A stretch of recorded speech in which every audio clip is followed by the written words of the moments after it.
안녕하십니까. 심장내과 전문의 송진호입니다. 요즘 코로나 때문에 신경이 많이 쓰이시고 많이 힘드시죠? 그래서 우리 환자분들도 항상 하시는 이야기가 자기가 다니는 체육관에도 못 가고 해서 운동을 안 했더니 확 찐자가 되었다, 이렇게 이야기를 하는데 저도 마찬가지입니다. 저번에 이제 말씀드린 것과 같이 인슐린 저항성이라는 것은 스트레스 중독, 탄수화물 중독, 그리고 이제 인슐린 저항성, 뱃살이 증가되어서 나중에 이제 당뇨, 고혈압, 그리고 이제 심혈관 질환, 암까지 되는데, 뱃살의 어떤 증가를 어떻게 객관적으로 이렇게 평가를 해서 우리가 이제 자주 평가하면서 우리가 수행하는 운동과 체중, 감량 이런 생활 습관 교정을 어떻게 해결할 수 있는 좋은 지표가 되기 때문에 그거에 대해서 말씀드리고자 합니다.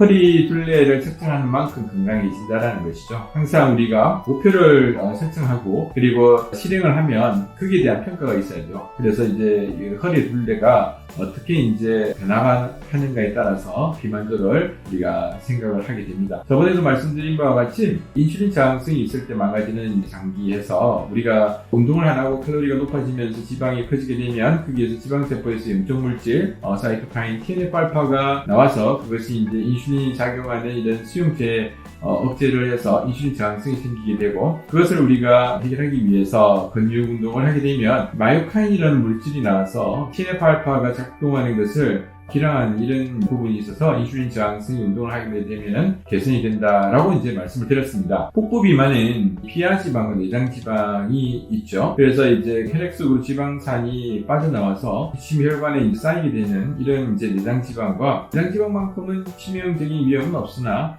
이렇게 이제 복부 비만의 그 하나의 형태를 구성하는 피하지방으로 되어 있습니다. 이 복부 지방의 성상을 우리가 조금 더 자세히 보면 이 백색 지방, 화이트 아디포스 티슈와 이 갈색 지방, 브라운 아디포스 티슈로 나누게 됩니다. 우리가 태어날 때는 아기일 때는 이제 갈색 지방이 많았죠. 그래서 이제 우리의 어떤 체온이 떨어지지 않도록 작용을 하는데, 차츰 이제 성장하게 되면 갈색 지방은 몇십 그램 밖에는 이제 남지가 않고 백색 지방으로 남게 되어서 우리가 이제 운동 안 하고 먹게 되는 이런 칼로리들이 백색 지방으로 되어서 이것이 이제 혈관에 쌓여서 이제 인슐린 저항성이 되고 대사증후군을 일으키게 됩니다. 그래서 이제 우리가 갈색 지방이 많이 되려면 운동을 해야 된다, 이런 이야기를 말씀을 드리고 싶습니다. 그래서 이제 우리 복부 비만을 어떻게 우리가 객관적으로 평가할 것인가, 이제 출자만 있으면 되는 것이죠. 우리가 이제 체지방 지수가 30이 넘으면 고도 비만이라 해서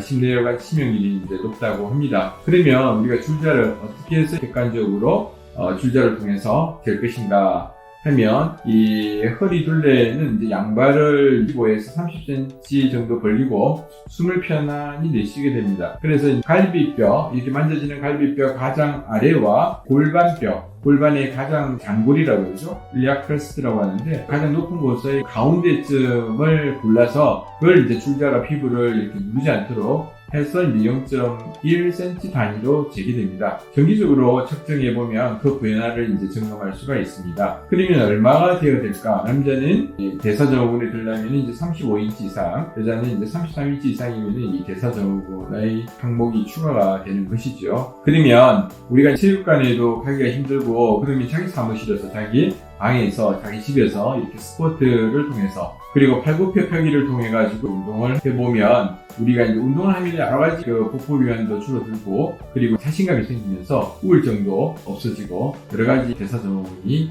해결이 되죠. 그래서 자기 몸에 맞는 아령을 통해서 한번 이렇게 운동도 하고, 그리고 이 배우자가 운동을 하지 않으려고 하면 서로가 격려해가면서 이렇게 같이 한다면 이 어려운 시기에 운동을 계속하면서 인슐린 저항성, 대사증후군을 극복할 수 있는 좋은 방법이라고 생각이 됩니다. 다음번 강의에서는 고지혈적으로 피검사를 하면서 나오는 이제 콜레스테롤의 여러 가지 수치들이 어떻게 이제 인슐린 저항성과 관련성이 있고 대사증후군을 평가할 수 있는지에 대해서 재밌게 설명드리도록 하겠습니다. 기대해 주세요. 감사합니다.